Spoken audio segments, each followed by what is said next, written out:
Hi friends, welcome back to Priya's cooking kitchen. ಇವತ್ತು ನಾನು ಮಾಡಿರೋ special recipe pomfret fish fry.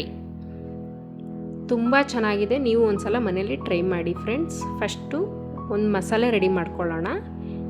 ಈಗ ಇದರಲ್ಲಿ ತೋರಿಸ್ತಿರೋದೆಲ್ಲ ನುಣ್ಣಗೆ ರುಬ್ಕೊಂಡು ಒಂದು ಮಸಾಲೆ ಮಾಡ್ಕೊಬೇಕು. ನಾನು ಅರ್ಧ kg ಮೀನಿಗೆ ಇಷ್ಟು ಕ್ವಾಂಟಿಟಿ ತೊಗೊಂಡಿದ್ದೀನಿ. ನೀವು ಎಷ್ಟು kg ಮೀನು ತೊಗೊತೀರಾ ಅದ್ರ ಮೇಲೆ ಹೆಚ್ಚು ಕಮ್ಮಿ ಮಾಡ್ಕೊಬೋದು. ಮಸಾಲೆ ಎಲ್ಲ ಈ ಥರ ನುಣ್ಣಿಗೆ ರುಬ್ಬಿಟ್ಕೊಂಡಿದ್ದೀನಿ. ಅದಕ್ಕೆ ಈಗ 1 ಸ್ಪೂನ್ ಹುಣಸೆ ಹುಳಿ ಹಾಕ್ಕೊತಾ ಇದ್ದೀನಿ. ಇದನ್ನೆಲ್ಲ ಚೆನ್ನಾಗಿ ಕಲಿಸ್ಕೊಂಡು ರುಚಿಗೆ ಎಷ್ಟು ಬೇಕೋ ಉಪ್ಪು ಹಾಕ್ಕೊಂಡು ಚೆನ್ನಾಗಿ ಮಸಾಲೆನೆಲ್ಲ ಫಸ್ಟು ನೀಟಾಗಿ ಕಲಿಸ್ಕೊಬೇಕು. ಈಗ ಮಸಾಲೆ ಎಲ್ಲ ಈ ಥರ ಕಲಿಸ್ಕೊಂಡ್ಮೇಲೆ ಒಂದೊಂದೇ ಫಿಶ್ಶಿಗೆ ಚೆನ್ನಾಗಿ ಹಚ್ಕೊಬೇಕು. ಮಸಾಲೆನೆಲ್ಲ ನೀಟಾಗಿ ಮಸಾಲೆ ನಿಡಿಸ್ಬೇಕು ಮೀನಿಗೆ, ಆವಾಗ ಟೇಸ್ಟ್ ಚೆನ್ನಾಗಿ ಬರುತ್ತೆ. ಜಾಸ್ತಿ ಮಸಾಲೆನೇ ಹಚ್ಚಿ ಚೆನ್ನಾಗಿ ಉಪ್ಪು ಖಾರ ಎಲ್ಲ ಚೆನ್ನಾಗಿ ಹಿಡಿಯುತ್ತೆ. ಈ ರೀತಿ ನೀಟಾಗಿ ಎಲ್ಲ ಫಿಶ್ಗೂ ಇದೇ ಥರ ಮಸಾಲೆನೆಲ್ಲ ನೀಟಾಗಿ ಹಚ್ಕೊಂಡು ಒಂದು 2 to 3 hours ಅದನ್ನು ಮ್ಯಾರಿನೇಟ್ ಮಾಡ್ಕೊಬೇಕು. ನಿಮ್ಮ ಹತ್ರ ಅಷ್ಟೊಂದು ಟೈಮ್ ಇಲ್ಲ ಅಂದರೆ ಮಿನಿಮಮ್ 45 minutes to 1 hour ಆದರೂ ಮ್ಯಾರಿನೇಟ್ ಮಾಡ್ಕೊಳ್ಳಿ. ಆಗ ಫಿಶ್ಶು ಸಾಫ್ಟಾಗಿ ಚೆನ್ನಾಗಿ ಬರುತ್ತೆ. ಈಗ ಮ್ಯಾರಿನೇಟ್ ಎಲ್ಲ ಆಗಿದೆ, 3 hours ಬಿಟ್ಟಿದ್ದೀನಿ ನಾನು.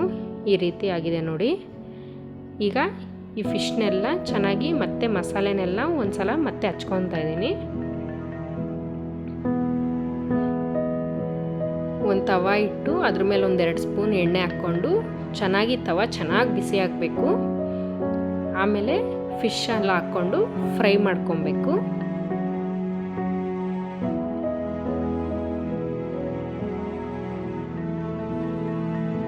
ಈಗ ತವ ಬಿಸಿಯಾಗಿದೆ, ಫಿಶ್ ಹಾಕ್ಕೊತಾ ಇದ್ದೀನಿ ನೋಡಿ. ಈ ರೀತಿ ಚೆನ್ನಾಗಿ ಮಸಾಲೆ ಇರಬೇಕು ಫಿಶ್ ಎಲ್ಲ, ಆಗ ಚೆನ್ನಾಗಿ ಟೇಸ್ಟ್ ಬರುತ್ತೆ. ಉಪ್ಪು ಖಾರ ಎಲ್ಲ ಚೆನ್ನಾಗಿ ಅಂಟಿರುತ್ತೆ.